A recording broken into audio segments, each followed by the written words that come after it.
Hello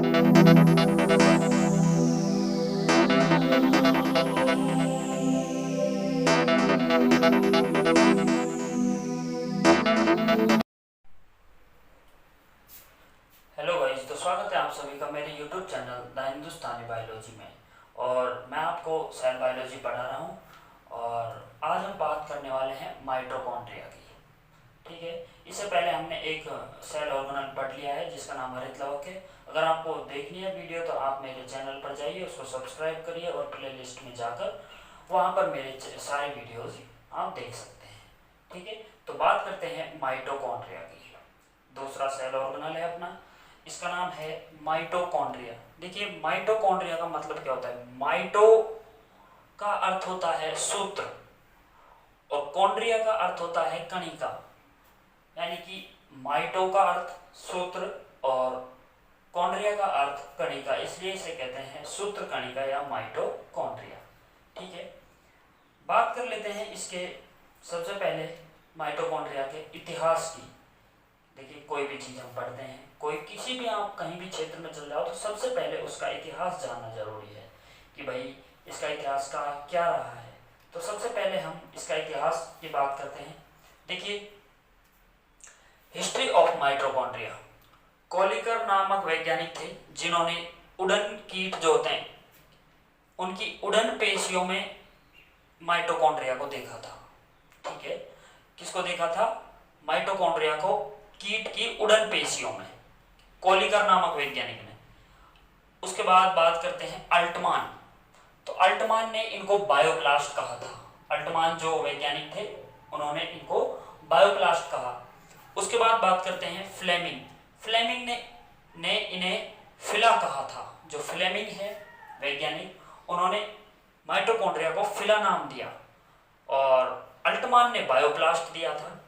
उसके बाद सी Benda जो है, सी बेंडा का पूरा नाम कॉर्ल बेंडा, सी बेंडा ने इन्हें माइटोकॉन्ड्रिया नाम दिया। प्रॉपर जो माइटोकॉन्ड्रिया नाम दिया था माइटोकॉन्ड्रिया, वो सी बेंडा ने दिया था। उसके बाद बात करते हैं सिक्विड्स की।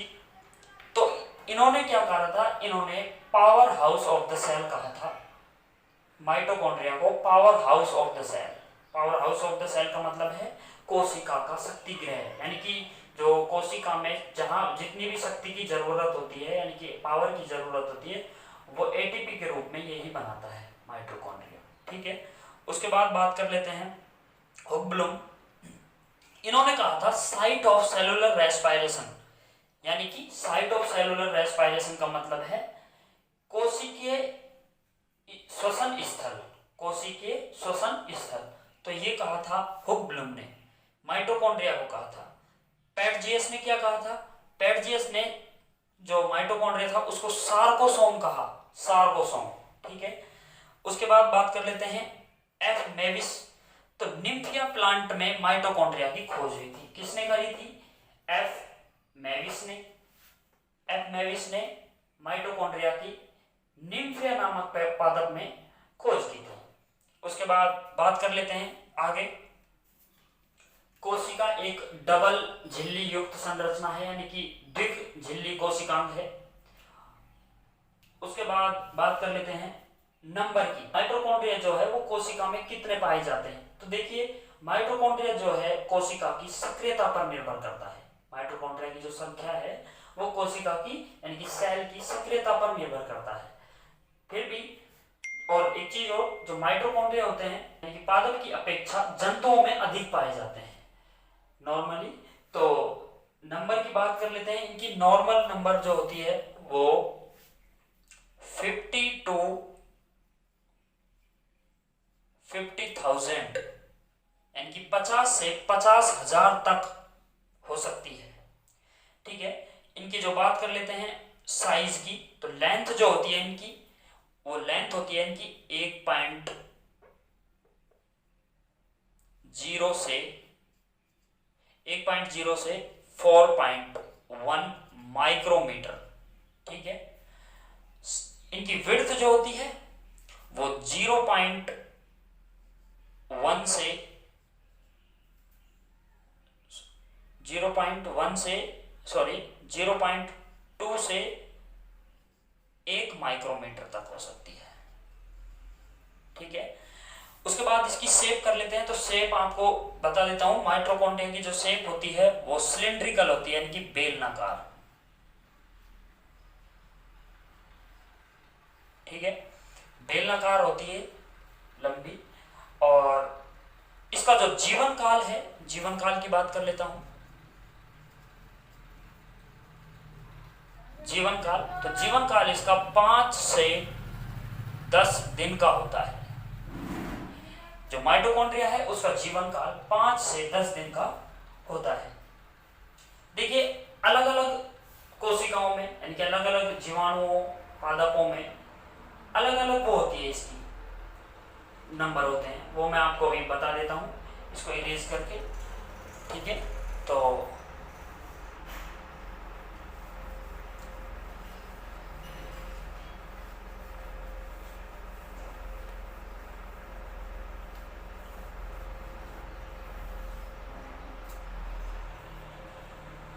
देखिए, बात कर लेते हैं माइटोकॉन्ड्रिया की संख्या, यानी कि नंबर।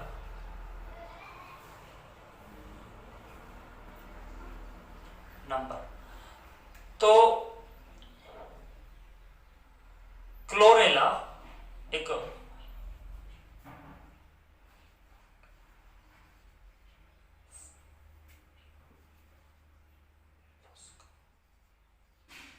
क्लोरेला फस्का, इसमें माइटोकॉन्ड्रिया की संख्या 1 होती है। ठीक है, क्लोरेला फस्का में। उसके बाद बात कर लेते हैं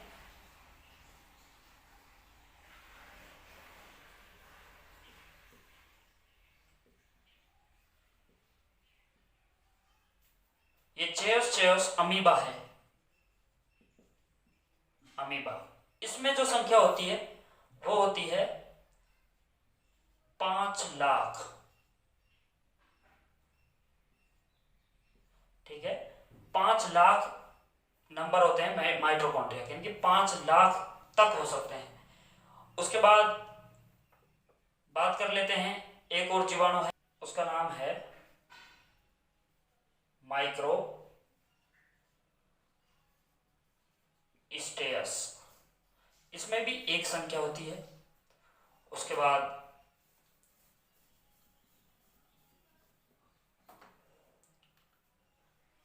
ट्रिप्नोसोमा,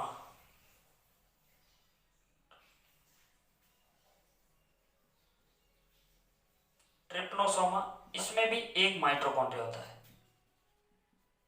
देखिए, चेयर्स अमीबा में 5 लाख हो सकती है। क्लोरेला फस्का में 1 होता है माइटोकॉन्ड्रिया, इनकी कोशिका में 1 होता है। और माइक्रोस्टियस में भी 1 हो सकता है, 1 होता है। और ट्रिप्नोसोमा में भी 1 होता है। तो ये इनकी बातें हो गई। आगे बात करते हैं हम इसकी माइटोकॉन्ड्रिया की कंप्लीट संरचना के बारे में, यानी कि इसकी जो स्ट्रक्चर है वो क्या क्या है, कैसे कैसे है, वो सारा बात करूंगा। मैं इसको इरेज कर देता हूँ। ठीक है, देखिए दोस्तों, आगे बात कर लेते हैं हम इसकी स्ट्रक्चर की, यानी कि माइटोकॉन्ड्रिया के स्ट्रक्चर की बात कर लेते हैं। देखिए, सबसे पहले बात करता हूँ, ये द्विझिल्लिकांग कोशिकांग होता है, यानी कि डबल मेम्ब्रेन सेल ऑर्गेनल।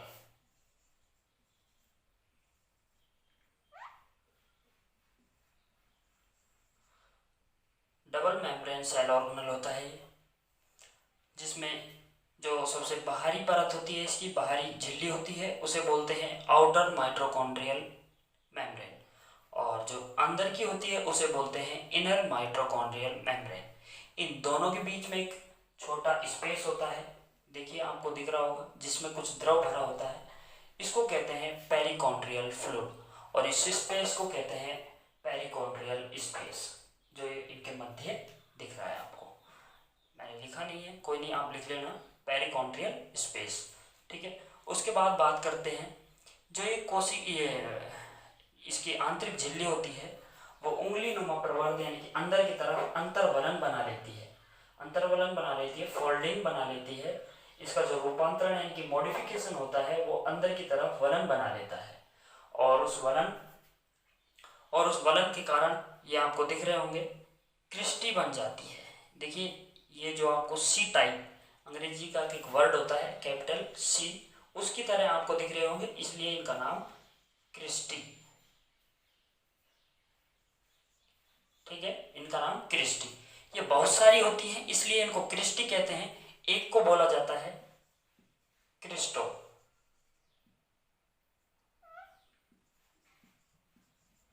ये बहुवचन है सिंगुलर, तो इसलिए इसको एक को बोला जाता है क्रिस्टो। देखिए इनकी जो फोल्डिंग होती है उनके ऊपर आपने रैकेट खेला होगा, वो चिड़िया होती है जिससे ऐसे खेलते हैं, वो रैकेट देखा होगा आपने, ऐसा होता है। देखिए मैं उसकी संरचना बना देता हूं।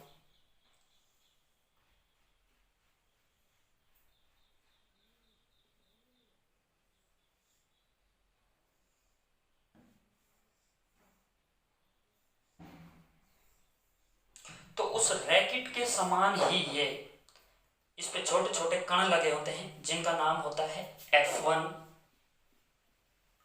कण या F0 कण या ऑक्सीसोम या मोरन कण। ठीक है, मोरन कण इनका नाम इसलिए पड़ा क्योंकि इन्हें कहा जाता है, इन्हें मोरन ने खोजा था। एफ मोरन एक वैज्ञानिक है, इन्होंने इन्हें खोजा था। ठीक है, देखिए हमने क्रिस्टी की बात कर ली। ये रैकेट्स जो होते हैं, रैकेट की तरह लगे होते हैं कण, जिन्हें कहते हैं F1 कण। ये क्या करते हैं, इनका बहुत मुख्य योगदान है माइटोकॉन्ड्रिया में, तो मैं आपको बता देता हूं। देखिए ये इसका शीर्ष भाग होता है, यानी कि हेड। ठीक है, ये इनका बेस होता है, आधार। ठीक है, ये इनकी नेक होती है, ये इनकी नेक होती है NEC के। देखिए यहां पर जो इसका शीर्ष भाग होता है F1 कण का, जो शीर्ष भाग होता है, इसमें एक चक्र चलता है जिसका नाम होता है ETS, यानी कि इलेक्ट्रॉन ट्रांसपोर्ट सिस्टम, इलेक्ट्रॉन अभिगमन तंत्र। एक चक्र चलता है और इस चक्र में जो एंजाइम काम आता है उसका नाम होता है ATPase। देखिए ये एंजाइम काम आता है ATPase, और इस ATPase एंजाइम से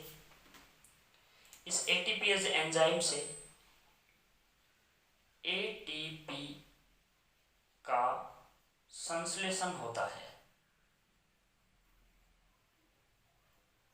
ठीक है, इस ATPase एंजाइम से ATP का संश्लेषण होता है। F1 कण जो है, यानी कि मोरन कण, ऑक्सीसोम में शीर्ष भाग में ETS चक्र चलता है और उसमें ATPase एंजाइम काम आता है और ATP का निर्माण करता है या संश्लेषण करता है। ये कब होता है, ये ऑक्सीशोषण के का टाइम होता है, यानी कि ऑक्सीशोषण मतलब वायवीय शोषण।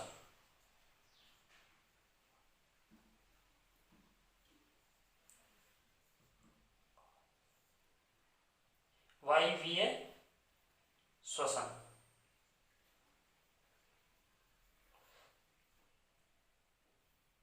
वायवीय श्वसन के टाइम पे ये होता है, ये चक्कर चलता है ETS। इसका जो मैट्रिक्स भाग होता है इसको बोलते हैं, जो ये द्रव भरा हुआ दिख रहा है आपको, इसको बोलते हैं मैट्रिक्स भाग। इस मैट्रिक्स भाग में जो चक्र चलता है उस चक्र का नाम है क्रेब चक्र। ठीक है, लिख देता हूं, इस मैट्रिक्स में जो चलता है उसका नाम होता है क्रेब चक्र। देखिए इस मैट्रिक्स में जो एक क्रेब चक्र चलता है उसके जितने भी उसमें जो एंजाइम होते हैं जो काम में आते हैं उस चक्र को चलाने में, तो वो एंजाइम इस मैट्रिक्स में पाए जाते हैं, आधात्री में पाए जाते हैं। एक एंजाइम ऐसा है जो इसकी झिल्ली पर यानी कि माइटोकॉन्ड्रिया की आंतरिक झिल्ली पर संलग्न रहता है, उसका नाम है, लिख देता हूं मैं, कहीं जगह है तो यहां पे लिख देता हूं, उसका नाम है सक्सिनिक डिहाइड्रोजिनेज।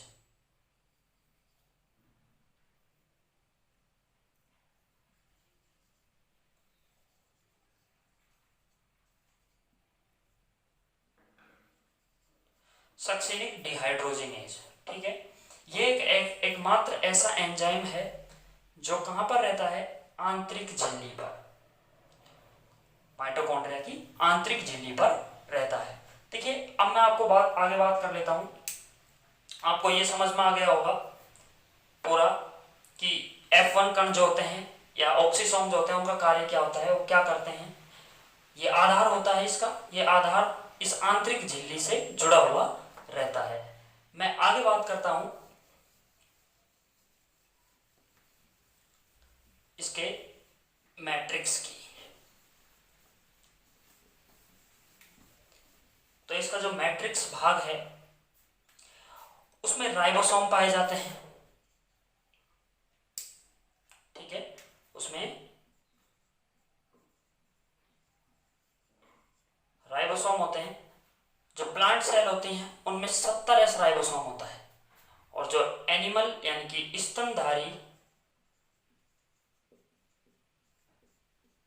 स्तनधारी कोशिका का जो माइटोकॉन्ड्रिया होता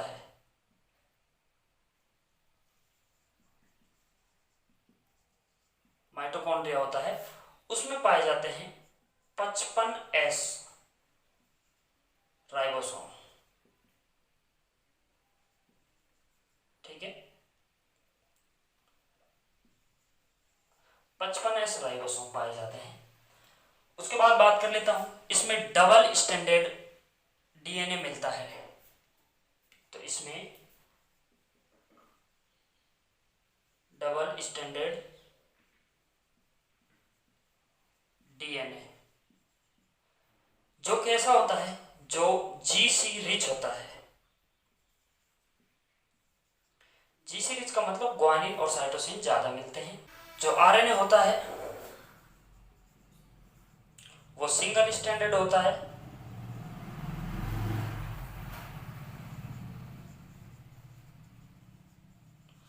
आरएनए जो होता है वो सिंगल स्टैंडर्ड आरएनए होता है। देखिए आपको एक चीज और बता देता हूं, ये जो जीसी ये डबल स्टैंडर्ड डीएनए होता है ये नॉन हिस्टोन प्रोटीन होता है, ठीक है। तो ये जो होता है वो नॉन हिस्टोन प्रोटीन होता है। डबल स्टैंडर्ड जो डीएनए होता है वो नॉन हिस्टोन प्रोटीन होता है। आगे मैं आपको एक चीज बता देता हूं, बहुत इंपॉर्टेंट है। राइबोसोम है इसके अंदर, मैट्रिक्स के अंदर डबल स्टैंडर्ड डीएनए है, सिंगल स्टैंडर्ड आरएनए। आपको ऐसा लग रहा होगा कि आप ये सारी चीजें एक प्रोकैरियोटिक कोशिका में थी, बिल्कुल ये सारी एक प्रोकैरियोटिक कोशिका में थी। तो इसीलिए राइबोसोम को कहा जाता है एक यूकैरियोटिक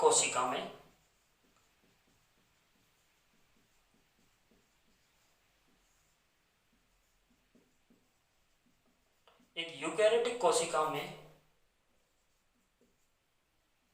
प्रोकैरियोटिक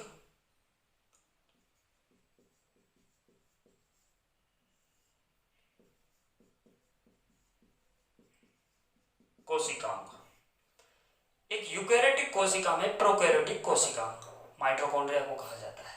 आपसे क्वेश्चन पूछ सकता है, नीट वगैरह में आ जाता है कि ऐसा सेल ऑर्गेनेल बताइए जो यूकैरियोटिक कोशिका में है लेकिन उसके अंदर प्रोकैरियोटिक जैसी संरचना होती है, तो आप उसका नाम बता देना कि वो माइटोकॉन्ड्रिया है, ठीक है। देखिए आपको और बता देता हूं, एक कोशिका के अंदर सभी चीज़ों का, यानी कि ऊर्जा संश्लेषण का करने का, प्रोटीन संश्लेषण करने का जो होते हैं वो राइबोसोम होते हैं। तो ये सारी चीज़ें होती हैं, लेकिन एक कोशिका के अंदर कोशिकांग है माइटोकॉन्ड्रिया, और उसके अंदर ये सारे ऑर्गेनल प्रेजेंट हैं। तो इसलिए इसे कहा जाता है कोशिका के भीतर कोशिका, इंग्लिश में बोलते हैं सेल विद इन सेल। ठीक है, कोशिका के भीतर कोशिका, बिल्कुल ये कोशिका के भीतर ही एक कोशिका है। ये खुद अपना एटीपी यानी कि ऊर्जा निर्माण कर सकता है, खुद अपना प्रोटीन संश्लेषण करता है, क्योंकि इसके पास राइबोसोम है जो प्रोटीन फैक्ट्री होती है, आपको पता है, और आरएनए है जो सिंगल स्टैंडर्ड आरएनए है। ठीक है, उसके बाद बात कर लेता हूं मैं इसके संरचना लगभग हो गई है इसकी। ये सी फेस कहलाती है, ये एम फेस कहलाती है। मैट्रिक्स होता है जिसमें सभी प्रकार के एंजाइम होते हैं। एक एंजाइम ऐसा होता है जो इसकी कोशिका झिल्ली से संलग्न होता है, तो मैंने आपको बता दिया सक्सिनिक डिहाइड्रोजिनेज। उसके बाद मोरनकल हो गया, इसके सारा कुछ हो गया है। अब इसके बाद बात कर लेते हैं हम इसके कार्य की। तो माइटोकॉन्ड्रिया का जो कार्य है, आप इसका स्क्रीनशॉट ले सकते हैं, मैं इसको मिटा देता हूँ, उसके बाद कार्य की बात करते हैं। देखिए दोस्तों, इसके अंदर राइबोसोम है, आरएनए है और डीएनए है, ये सारी चीजें हैं। तो इसलिए इसे कहा जाता है अर्ध स्वायत्त कोशिकांग।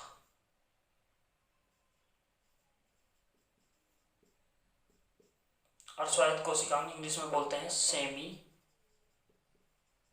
ऑटोनोमस। ठीक है, सेमी ऑटोनोमस सेल ऑर्गेनल बोलते हैं क्योंकि इसके पास राइबोसोम, आरएनए और डीएनए ये सारी चीजें हैं। उसके बाद बात कर लेते हैं इसके कार्य की। तो कोशिका को माइटोकॉन्ड्रिया को कोशिका का शक्ति गृह कहा जाता है, power house of the cell. ठीक है, उसके बाद बात कर लेते हैं क्यों कहा जाता है। आपको पता होगा क्योंकि एटीपी का संश्लेषण करता है, यानी कि एटीपी निर्माण करता है और उसको संग्रहण भी करता है। ठीक है, उसके बाद करते हैं जो विटेलोजेनेसिस होती है, क्रिया होती है पीतक जनन या विटेलोजेनेसिस या अंडद्रव्य जनन। ये जो होता है ये भी माइटोकॉन्ड्रिया के द्वारा होता है, यानी कि विटेलोजेनेसिस जो क्रिया है वो माइटोकॉन्ड्रिया के द्वारा होती है। सबसे मोस्ट इंपोर्टेंट है, शुक्राणुओं को गति प्रदान करता है। शुक्राणु, देखो आपने शुक्राणु देखा होगा, पढ़ा होगा, चम्मच के आकार का होता है, उस पे जो उसकी जो टेल भाग होती है उस पर ऐसे राउंड शेप पर लिपटा हुआ रहता है माइटोकॉन्ड्रिया, जो क्या करता है, शुक्राणु को गति प्रदान करता है, ऊर्जा देता है और उसे गति प्रदान करता है। वसा प्रोटीन का ऑक्सीकरण की क्रिया जो है वो भी माइटोकॉन्ड्रिया के द्वारा होती है।